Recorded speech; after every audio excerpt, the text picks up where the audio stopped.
Okay तो आज बात करेंगे कैरेक्टरिस्टिक ऑफ एंजाइम की। ठीक है, यूनिट हमारा वही प्यारा सा एंजाइम चल रहा है। आपको पता है एंजाइम हमने बात की थी ना प्रीवियस लेक्चर में, they are the biocatalyst.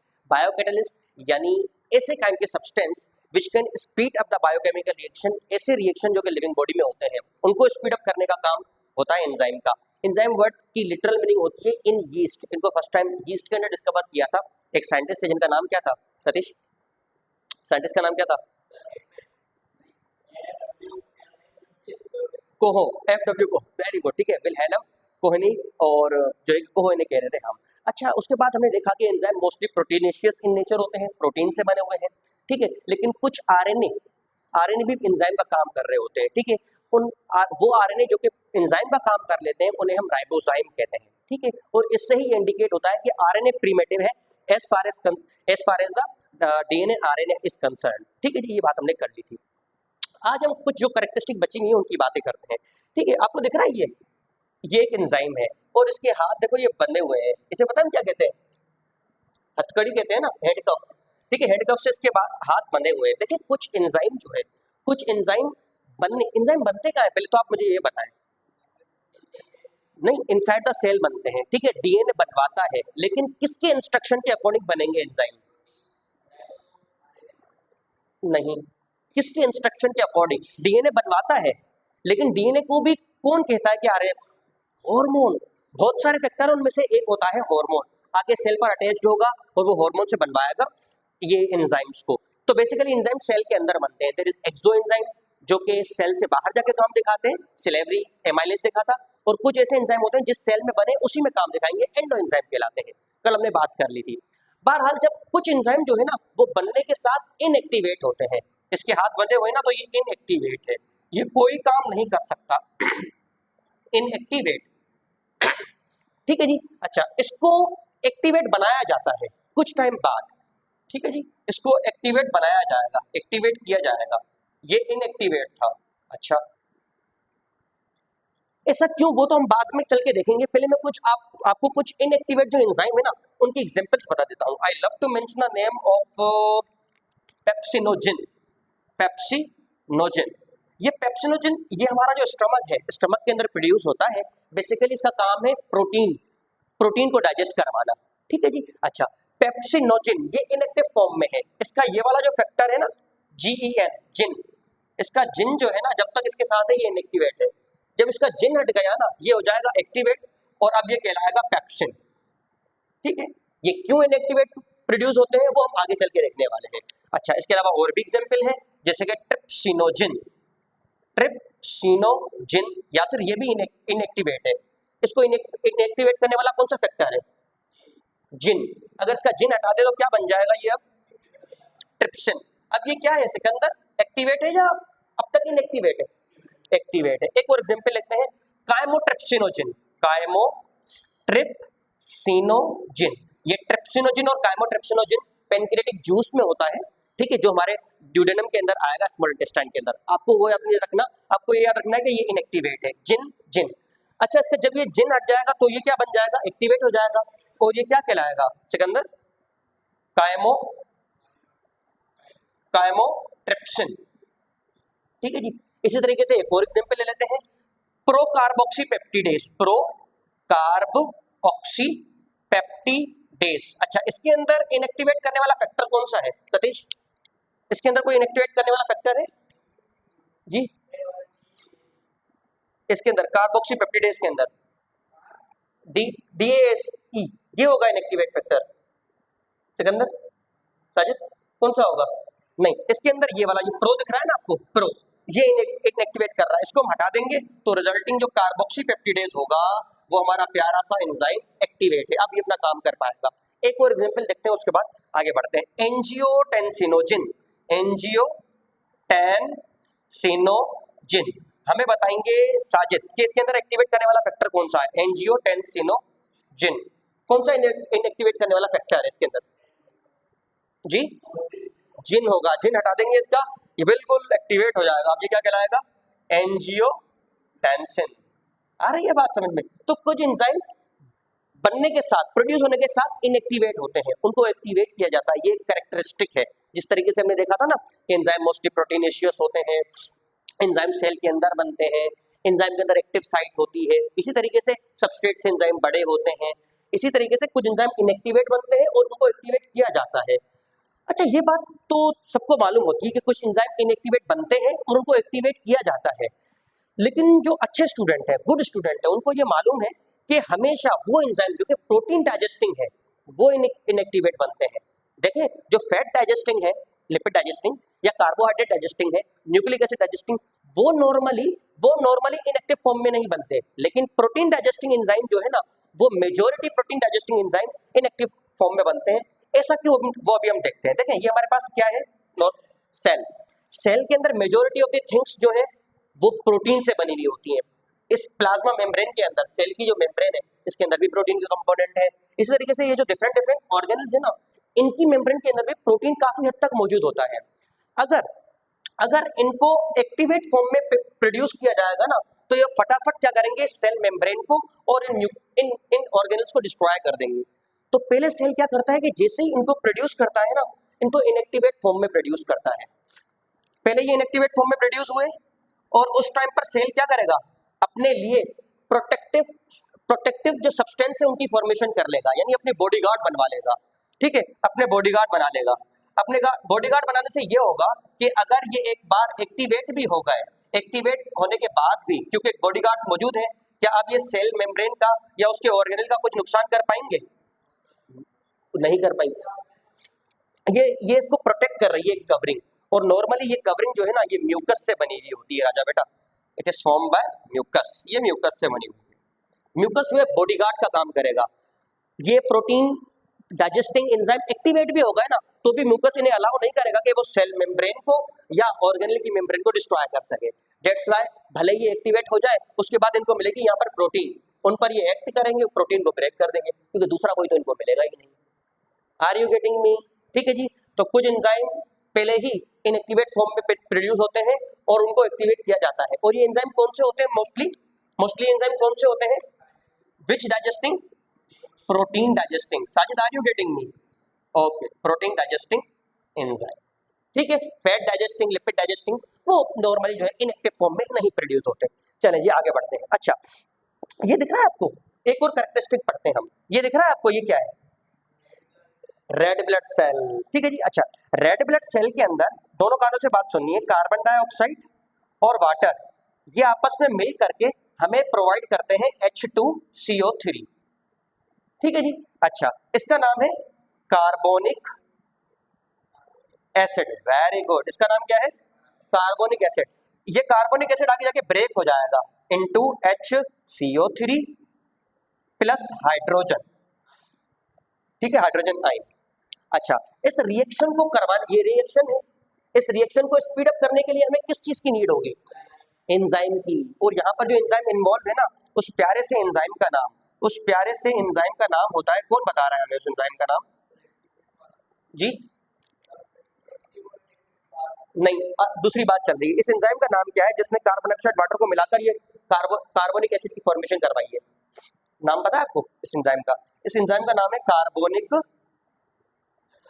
Anhydrase. Very good, carbonic anhydrase. अगर आपको प्रीवियस लेक्चर्स, पुराने लेक्चर्स याद हो तो हमने देखा था कार्बोनिक एनहाइड्रेस को एक आयन चाहिए होती है अपनी एक्टिविटी परफॉर्म करने के लिए। विच आयन इट इज? कौन सी आयन है ये?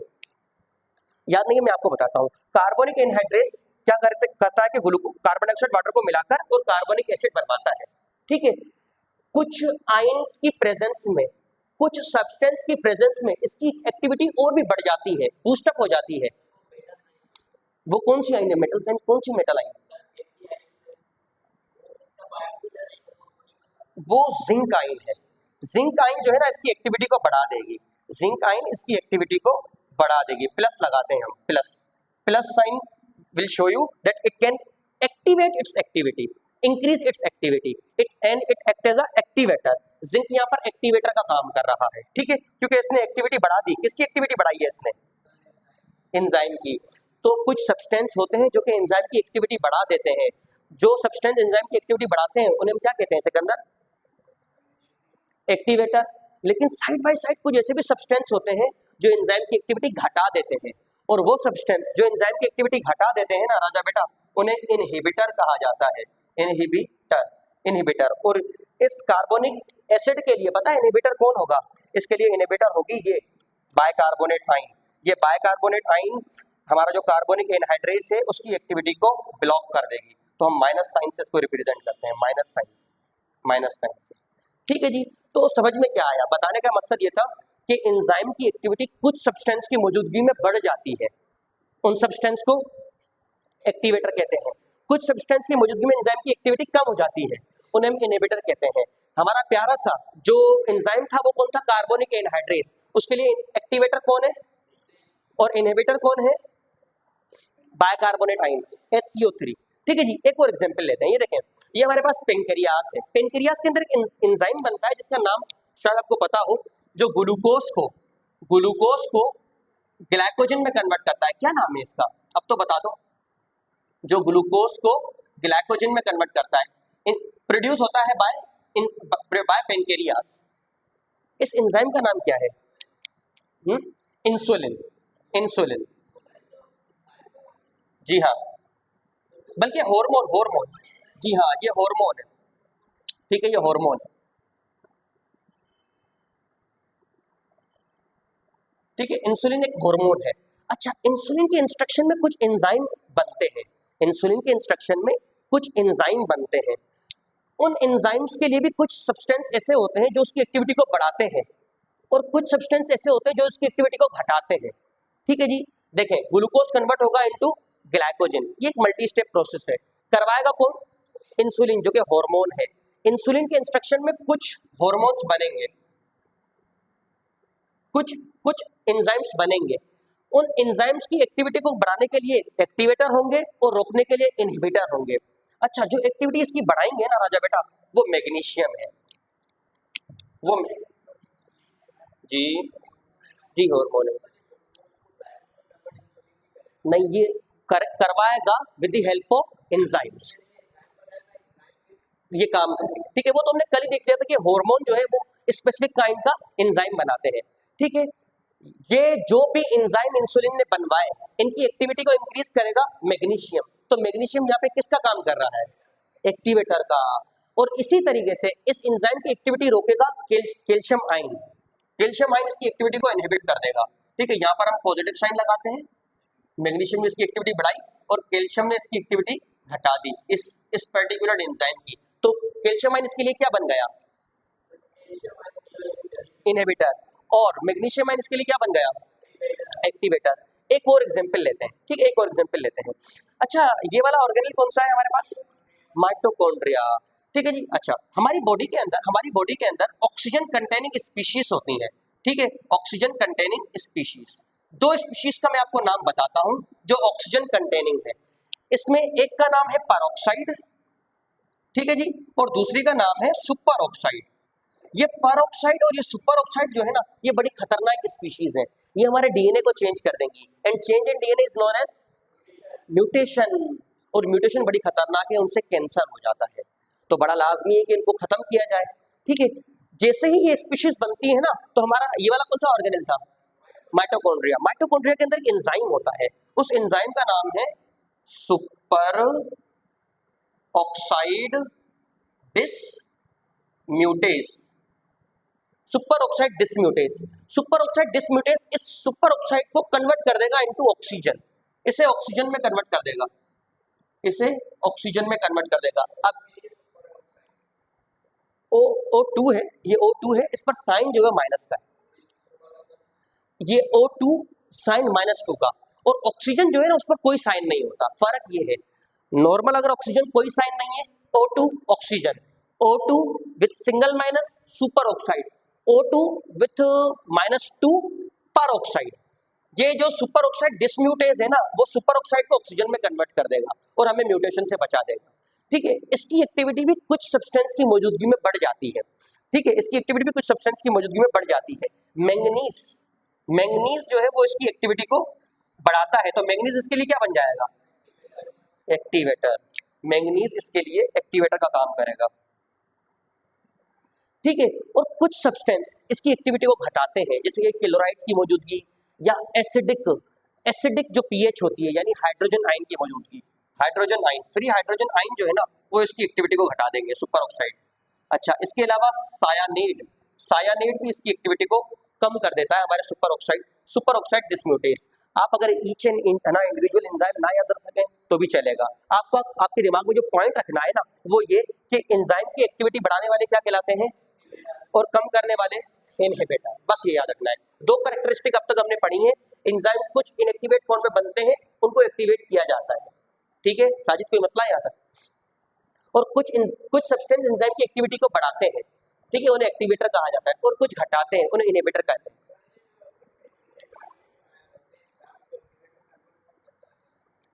एंजाइम को एक्टिवेट कौन करता है? अलग अलग सब्सटेंस है यहाँ पर, जैसे कि मैं आपको एक बताता हूँ, पेप्सिनोजन को पेप्सिन बनाना HCl का काम है, ट्रिप्सिनोजन को ट्रिप्सिन बनाना हमारे हमारे जो इंटेस्टाइन है उसके अंदर एक एंजाइम रिलीज होता है इंटेरोकाइनेज, वो इसको एक्टिवेट करेगा। एक बार ट्रिप्सिन बन गया ना तो वही काइमोट्रिप्सिनोजन को काइमोट्रिप्सिन बनाएगा, वही प्रोकार्बोक्सीपेप्टिडेज को कार्बोक्सीपेप्टिडेज बनाएगा। अलग अलग सब्सटेंस के लिए अलग अलग है, इस वजह से मैंने आपको बताया ही नहीं, ठीक है। जब हम एंजाइम्स की बात करेंगे ईच एंड इंडिविजुअल तब उनको देख लेंगे, फिलहाल आप याद रखें एक्टिवेट इनएक्टिवेट का कॉन्सेप्ट क्या है।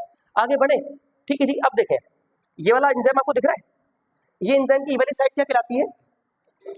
एक्टिव साइट, ठीक है। साजिद ये वाली साइड कौन सी है? एक्टिव साइट, ठीक है। इस एक्टिव साइट में ये फिट हो सकता है, ठीक है। इसकी एक्टिव साइट में ये फिट हो सकता है? नो। अच्छा, इसकी एक्टिव साइट में ये सब्सटेंस फिट हो सकता है क्या? इसकी एक्टिव साइट में ये फिट हो सकता है? अच्छा, एंजाइम की जो एक्टिव साइट में फिट होगा उसे हम क्या कहते हैं सिकंदर? एक्टिव साइट में जो सब्सटेंस फिट होगा उसे हम क्या कहते हैं? सबस्ट्रेट, ठीक है जी, उसे हम सबस्ट्रेट कहते हैं, सबस्ट्रेट, ठीक है। साजिद अब मैं सबस्ट्रेट कहूंगा आपको समझ जाना है। अच्छा, इसके एक्टिव साइट में ये सबस्ट्रेट फिट होगा, क्या ये वाला फिट हो सकता है? इसके एक्टिव साइट में ये फिट हो सकता है, ये वाला सबस्ट्रेट, क्या ये फिट हो सकता है?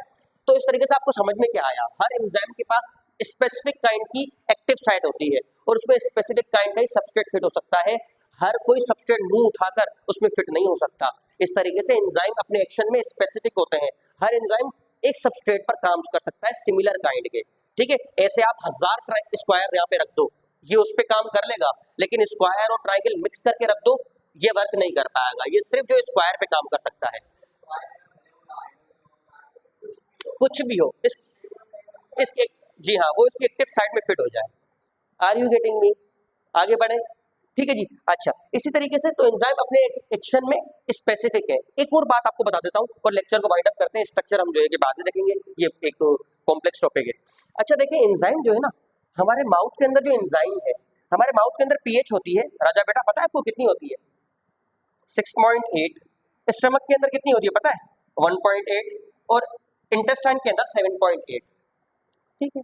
अच्छा, हमारे माउथ में सिलेवरी ग्लैंड जो एक एंजाइम बनाते हैं उसका नाम है एमाइलेज, जिसको टाइलिन भी कहते हैं, डायस्टेज भी कहते हैं।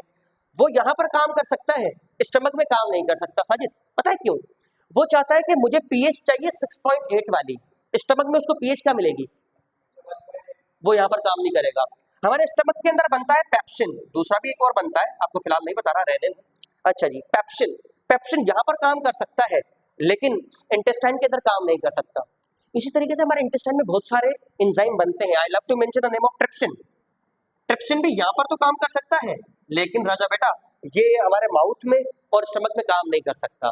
तो आपको क्या समझ में आया कि हर एंजाइम के लिए एक स्पेसिफिक पीएच होती है, एंजाइम उस पीएच पर वर्क कर सकता है, अगर पीएच उससे कम या ज्यादा हुई तो एंजाइम काम नहीं कर पाएगा। बिल्कुल बिल्कुल, ठीक है